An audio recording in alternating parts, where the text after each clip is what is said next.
Welcome to School of PE podcast. I'm your host, Chris Miller, and I'm so glad that you could join me this week.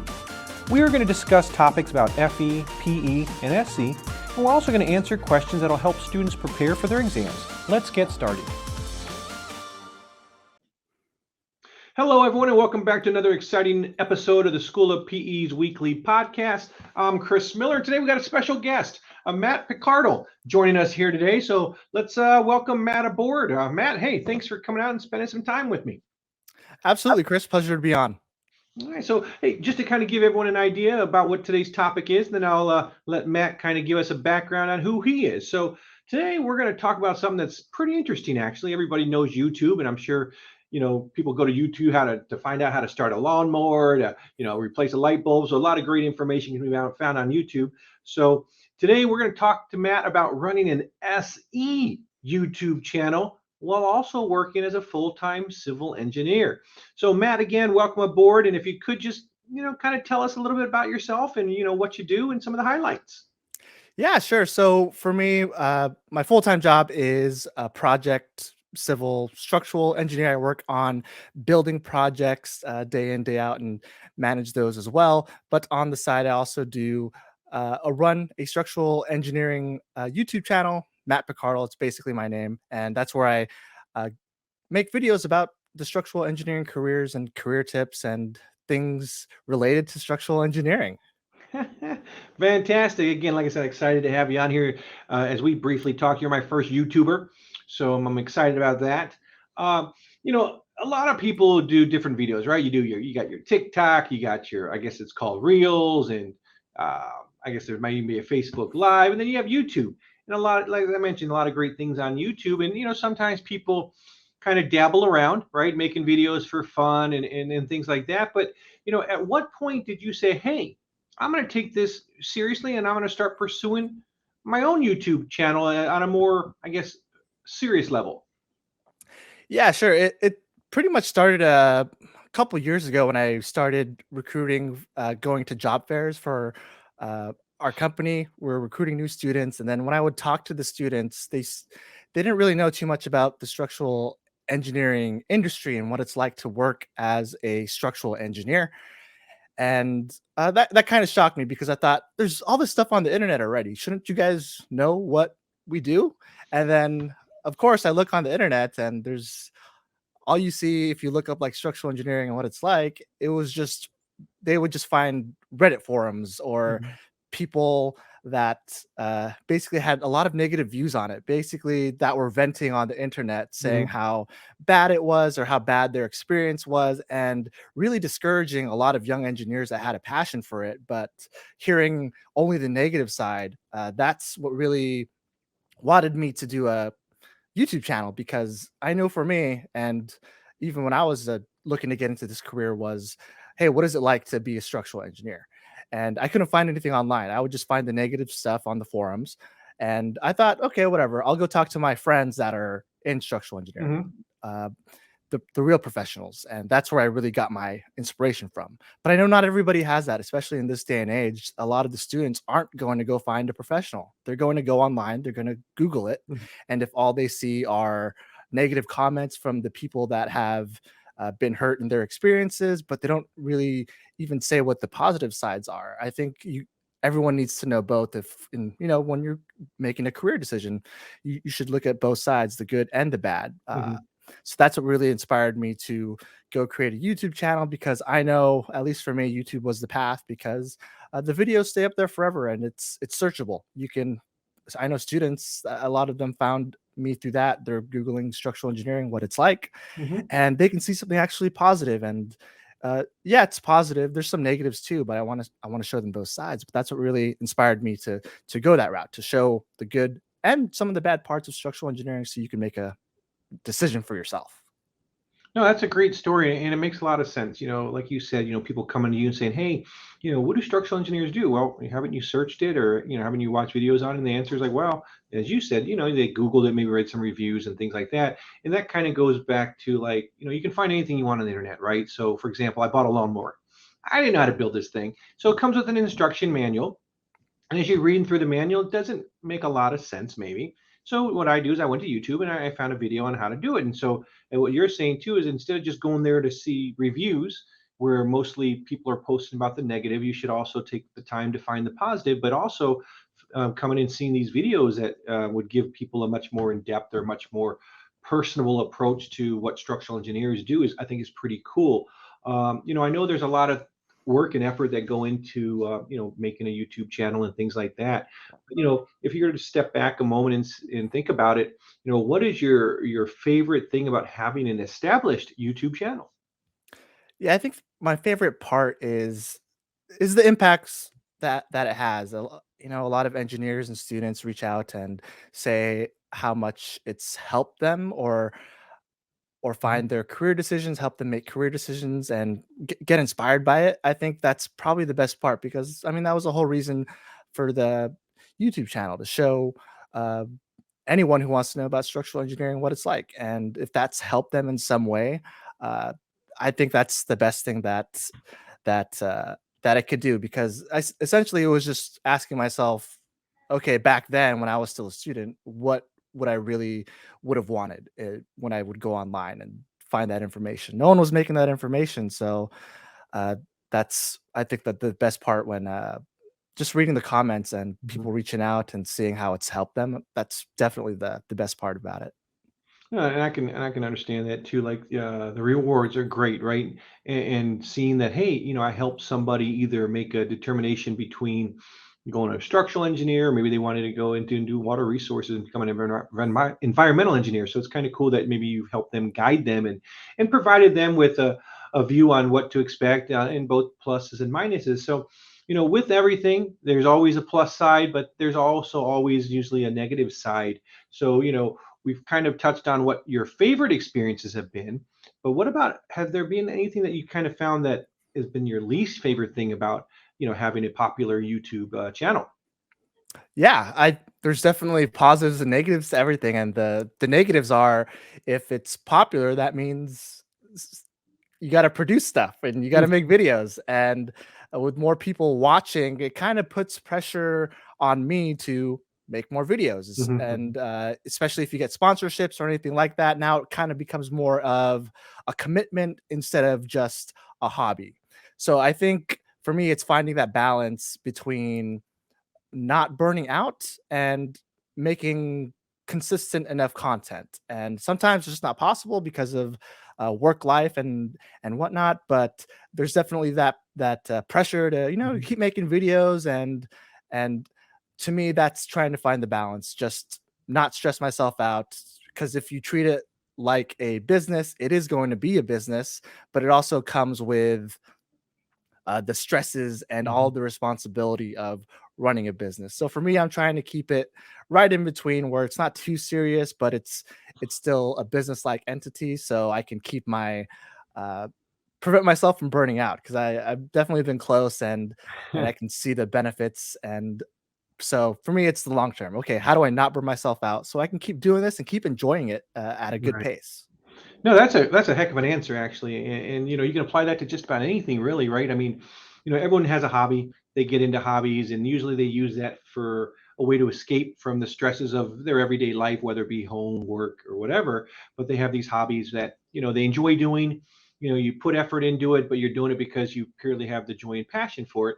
But then things become so big and then it is that hobby kind of went past the point of just being a hobby and has become what you said, work, right?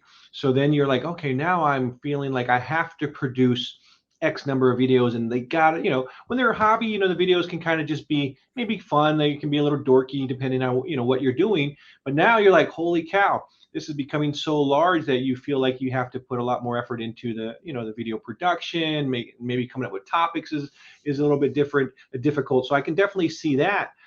Since we're kind of already talking about it, not everyone understands, and me included, what goes into making these videos. I mean, sometimes I think, okay, well, all you do is you hit record, you're done, you hit stop, and it's good to go. So, can you kind of walk us through the whole production process when it comes to making a video from start to finish?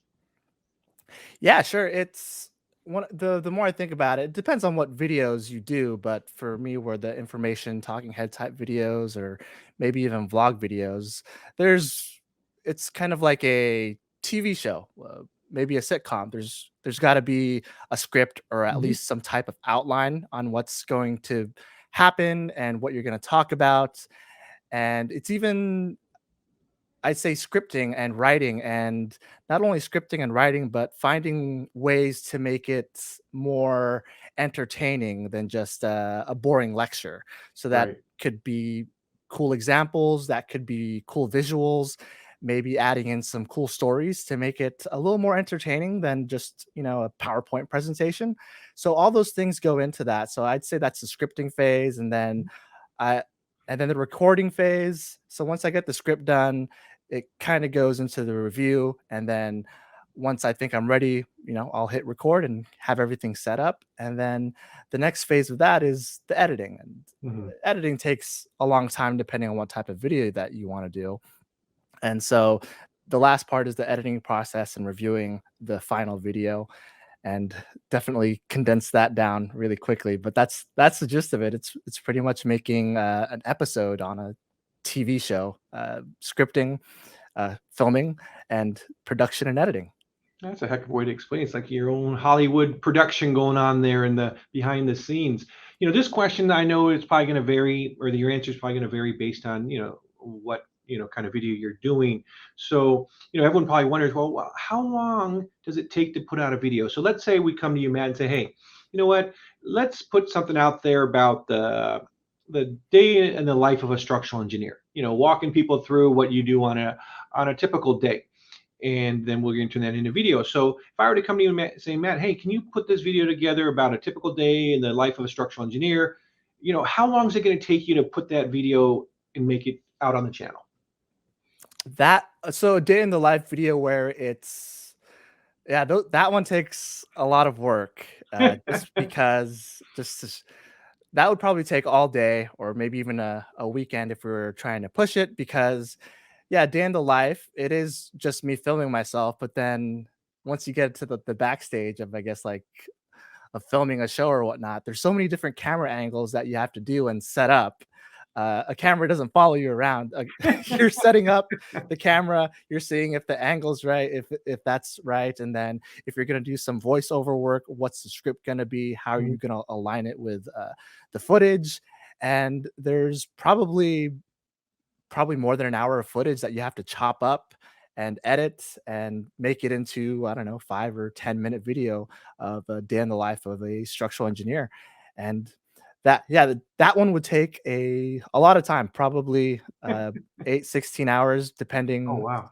I think the editing, if I was to edit it myself, if I had an editor, and sometimes I do have the help of an editor, they're a lot better at it than me. So, Mhm. but if I was to do it, I'm okay at it. But definitely having someone that's a pro, they could definitely cut that editing time down a lot. And for typical talking head videos where I'm just talking to the camera, those are a little more sustainable. It's that most of that is the script and editing as well. So that would probably take on average, uh, probably in total 8 hours. I'd Hmm. say maybe 2 hours of scripting, uh, an hour of filming, and depending on if I'm editing it myself or I have an editor help me, it could take maybe 2 to 4 hours of editing and post processing. Right, right.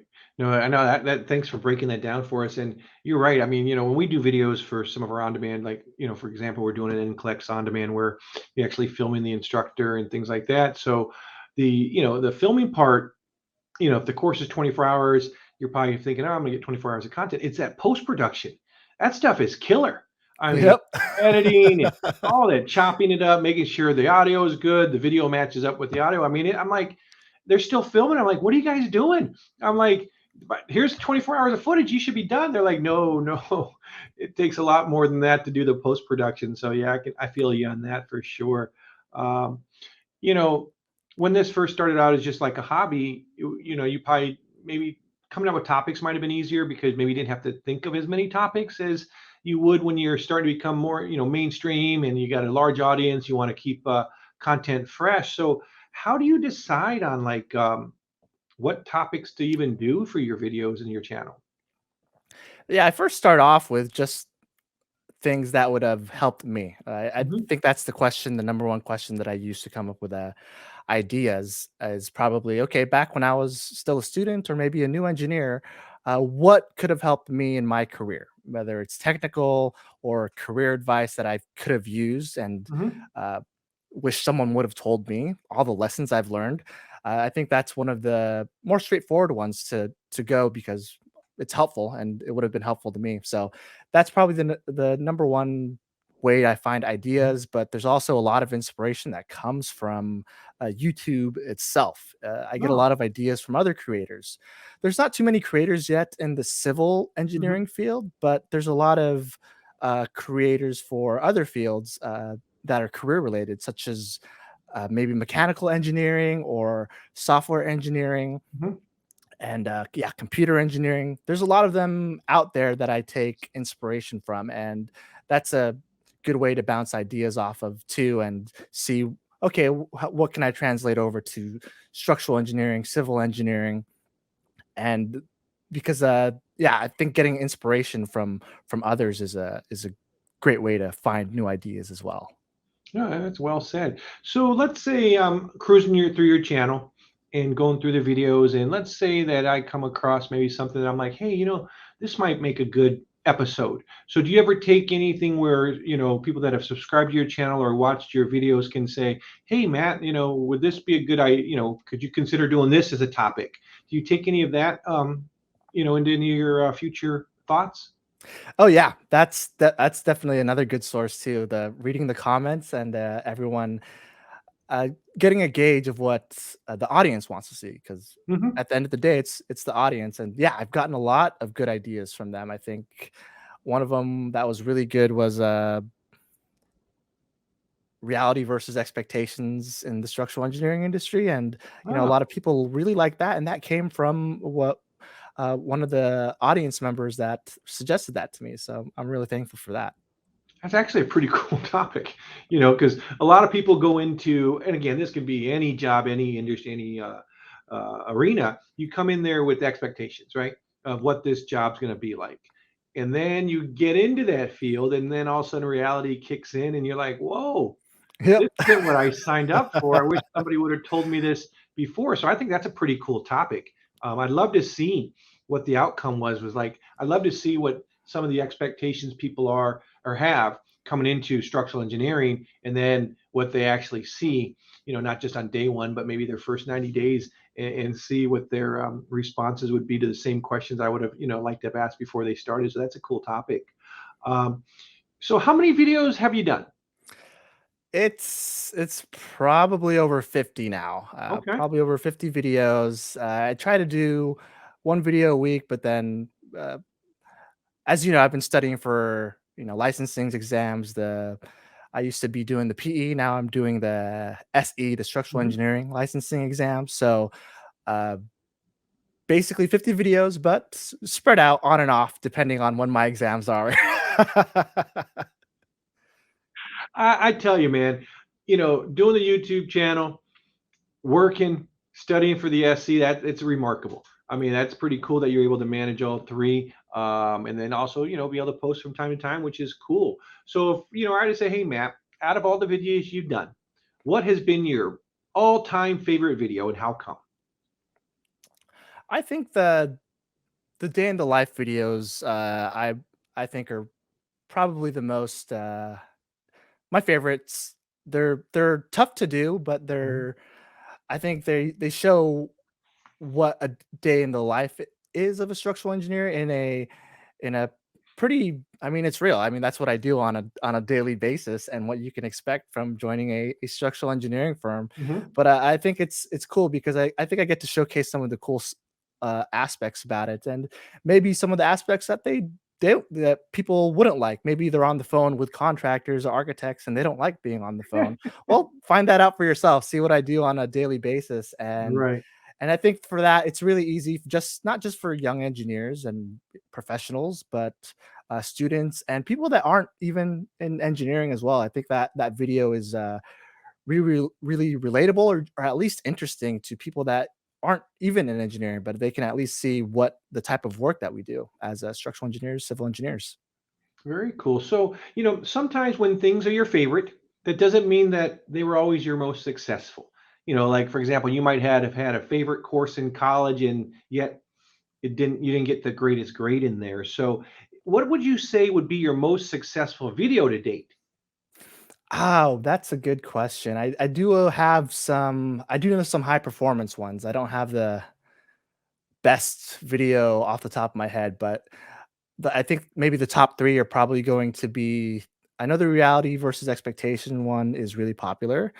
Day in the Life is also popular, and I think another one was me playing some civil engineering games. I think it was a bridge simulator or something like that. It was just me playing a engineering fun game. So that was really cool just to see how that went. That was kind of just off the wall, some fun stuff that I was doing, and surprisingly, it took off. That was really cool. Well, that's cool, man. So, were there any features that you think helped those videos gain success? Yeah, I think depending on the type of video, I think it's really the way YouTube works is if you think of YouTube as a client, it's they want views, Hmm. the, and for me, I want views as well. But YouTube isn't going to show your video if it's not getting views if people aren't clicking on it. So I think the two main components, if you just break it down to what makes the video successful, is do people click on the thumbnail? Is the title, is the image good enough or intriguing enough that people will click it?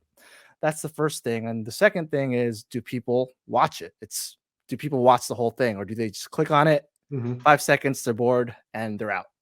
And it's if I could simplify YouTube in the simplest ways, it's pretty simple. Yeah, do people click on your video and do people watch your video? Obviously, that is very a lot easier said than done, but in simple terms, that's what it is. So for me, it's finding out how to have an intriguing title that can intrigue people to click on it, depending on who the audience is, and making the video entertaining enough that it has like a good flow, or maybe some. Uh, it's not too static. It's not like watching a presentation. It's always moving. There's always something that catches the eye. You're talking Yeah. about something else, and so kind of having that that's editing, like all of the changing camera angles and whatnot, and uh and the scripting as well. So I think all those things coming together, that's what makes a good video. And if it's a good video, YouTube's going to show it to a lot more people.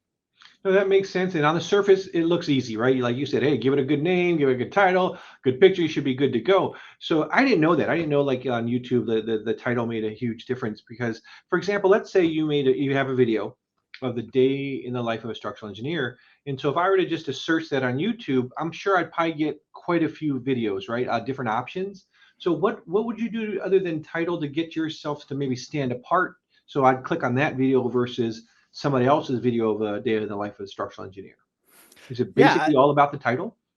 it's different ways to do it. I think what new engineers that want to start their own channels, I recommend they, figure out who their audience is. If it's students and young engineers, let's say they want to do water resources, Hmm. make videos about essentially, okay, you're a student. What are you Googling on the Mm, internet?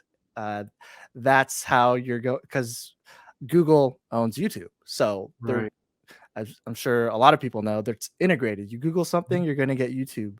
So Right. I think probably the best way to start is that search engine. Uh, what are people searching? That's Mhm. probably the best way to be found. And if people aren't making a lot of videos on water resources, for example, that's a good opportunity. You're going to have a lot less competition. I don't even know how many people are doing water resources or engineers that are doing that. Mhm. And yeah, so that's one way to help you stand out, finding what's a good search term and what people are googling for. And I'm sure there's applications and software that can help you track that, maybe like Google Trends or something, to see what people are searching for. And yeah, a lot of work on the thumbnails as well, making them bright, making them stand out, making them attention catching. Mhm.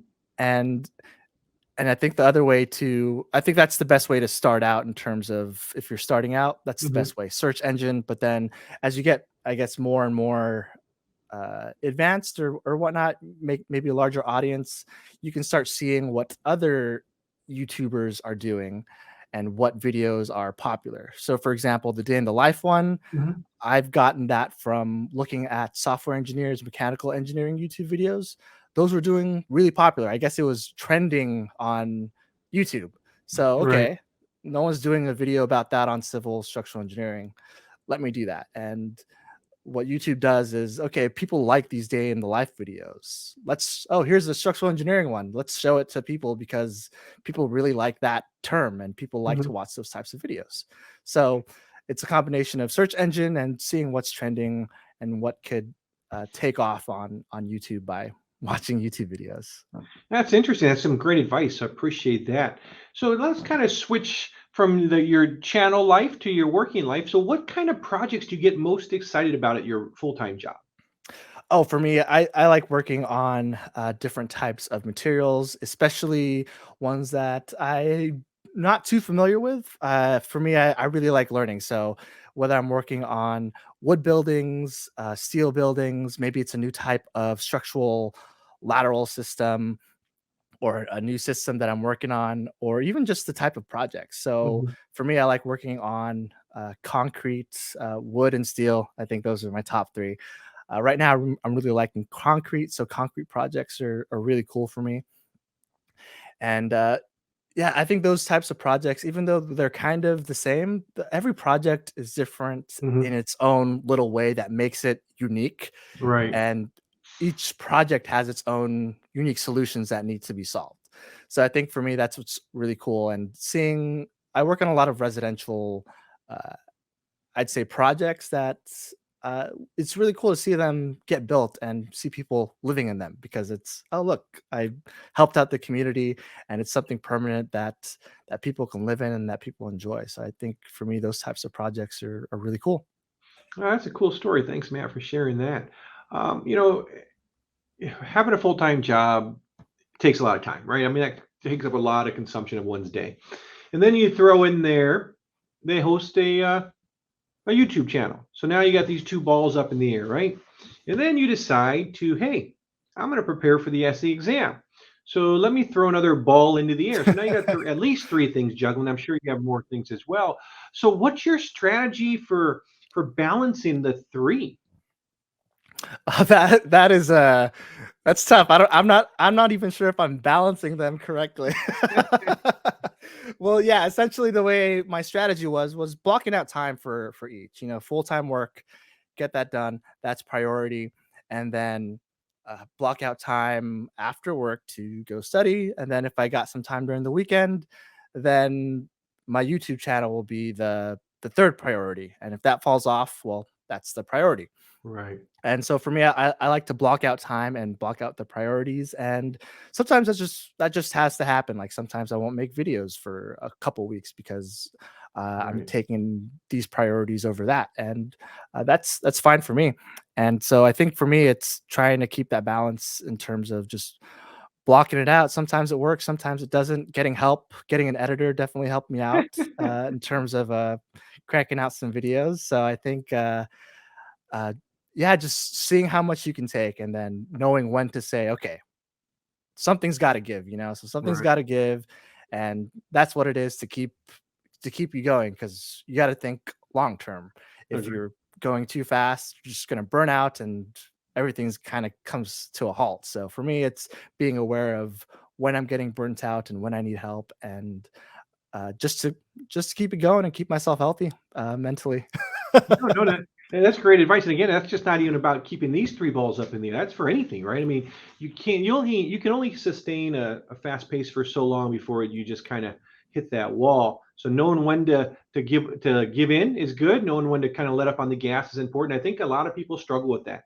They want to do everything equally as well. And when one starts to dip, they maybe overcompensate to get it back up there. So no, I think that's a pretty cool strategy that you're having. So are you taking the exam in October? I just finished taking the SE lateral exam. this April, Okay. so just last week. Oh, So wow. I finished that. Hopefully I pass, but then if not, then I will take it in October again. Well, you'll have to let us know how you did. Love to hear about your new title of being an SE. That'd be fantastic. So I know we're running short on time, man, and we didn't get through everything. I'd love to have you back on. I think it's pretty cool bringing attention to the civil engineering world. About there being channels or information or ways to get information about things that people maybe are just reading a bunch of reviews or maybe reading from a book. But I think it's nice to be able to connect a person with what I'm trying to achieve. So, Matt, I appreciate you coming out here, but again, I'd love to have you back out. For everyone else out there, thanks again for tuning in. We'll see you next week. But Matt, thank you so much. Before we let you go, Matt, is there any words of wisdom you want to kind of share with the audience for today? Words of wisdom, I'd say, be self-aware. I think for me, like you were saying, the go hard 100% of the time. I used to be like that, but once you get burnt out, you see it's not worth it. So being self-aware of yourself mentally and also how you react to things and how you treat others, I think it's going to make you a better engineer communication wise and working with other people. So working on self-awareness, seeing how you treat people, taking care of yourself, it's going to pay off in the long run. All right. Hey, Matt, thanks. I love that. Those words of wisdom. I think those are great. Until the next time, you guys have a great rest of the week. Thanks again, Matt, for coming out. Absolutely. Thanks, Chris.